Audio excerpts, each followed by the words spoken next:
contas do governo fecharam o ano de 2023 com o segundo pior rombo da história.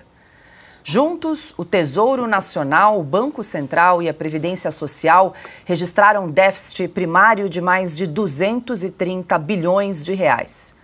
O número divulgado nesta segunda-feira pela Secretaria do Tesouro Nacional representa 2,1% do Produto Interno Bruto do país.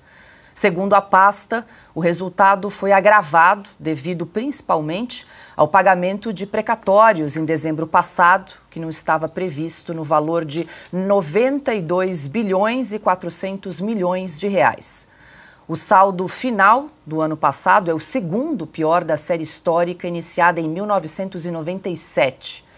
O resultado é melhor apenas que o dado do ano de 2020, quando o governo registrou rombo de 940 bilhões de reais em valores corrigidos em meio ao enfrentamento da pandemia de Covid-19. Adalberto Piotto, muito boa noite, seja bem-vindo nesta segunda-feira, hoje dia 29 de janeiro. Começamos com essa notícia, então o governo fecha o ano de 2023 com um déficit primário de 230 bilhões de reais, pior resultado aí desde 2020. Vale lembrar que o ministro da Fazenda, Fernando Haddad, havia estimado aí que seria um déficit de 130 bilhões de reais, fechou em 230, bastante diferente, né, Piotto? E tem várias coisas que precisam ser anotadas aí, a gente vai falar disso agora. Paula, boa noite. Silvio, boa noite. Augusto, Ana Paula, a todos vocês que nos acompanham.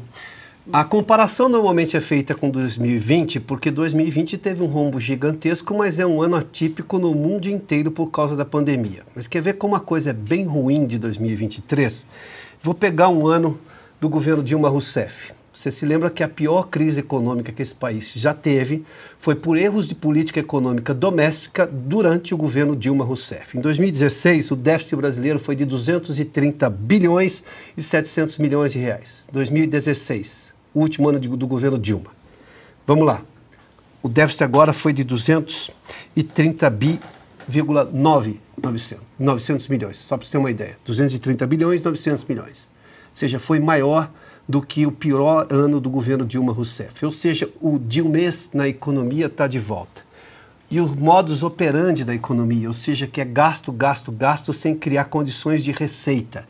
E condições de receita, quando o governo começa a arrecadar, porque a economia está crescendo, é o que se chama de receita sustentável. Todo mundo melhora de vida. A população porque está arrecadando mais, porque se está arrecadando mais é porque, obviamente, está recebendo mais, e o governo também está arrecadando, ou seja, é um dinheiro sustentável. O que nós temos nesse atual governo é uma espiral de crescimento de dívida sem ter receita correspondente. Era absolutamente previsível que teríamos um rombo desse. O governo está agora com essa desculpa, e uma explicação pelo menos, dizendo que se não fosse o pagamento de precatórios, esse rombo teria sido menor. Foi uma decisão do governo pagar os precatórios todos no ano passado. Mas ainda assim, esse rombo pode ser muito maior, porque o governo também não está contando uma história que o Banco Central deve contar nos próximos dias. Só para você ter uma ideia, o governo colocou como receita, dentro do cálculo do déficit primário, 26 bilhões. Sabe de onde vieram esses 26 bilhões? Da receita de PIS. Ou seja, o fundo do PIS-PASEP, aquele dinheiro esquecido, que é tão pouco que o trabalhador esquece, não vai buscar, não vai sacar, esse o governo colocou no cálculo como receita. O Banco Central não faz essa conta e vai estimar, provavelmente, nos próximos dias, um déficit de 250 bilhões. Ou seja, esse tipo de criatividade na hora de fazer contabilidade já deu errado e já gerou impeachment lá atrás. Fato é que nós temos uma coisa que o governo ou muda agora ou teremos um problema ainda maior lá na frente. Este governo só pensa em arrecadar, em aumentar despesas e, portanto, precisa arrecadar. Não se viu nesse primeiro ano do governo Lula nenhuma medida para reduzir despesa. O que se tem visto é, sobretudo, o ministro Fernando Haddad buscando receita para pagar essa conta do governo que não acaba nunca mais. Claro que isso vai dar errado. Dá errado no mundo inteiro, deu errado no Brasil, vai dar errado de novo. A pergunta é, onde estão todos aqueles apoiadores do presidente Lula que imaginavam que ele faria uma gestão, primeiramente, preocupado com a boa convivência brasileira e também com a questão econômica? As duas coisas estão ruins.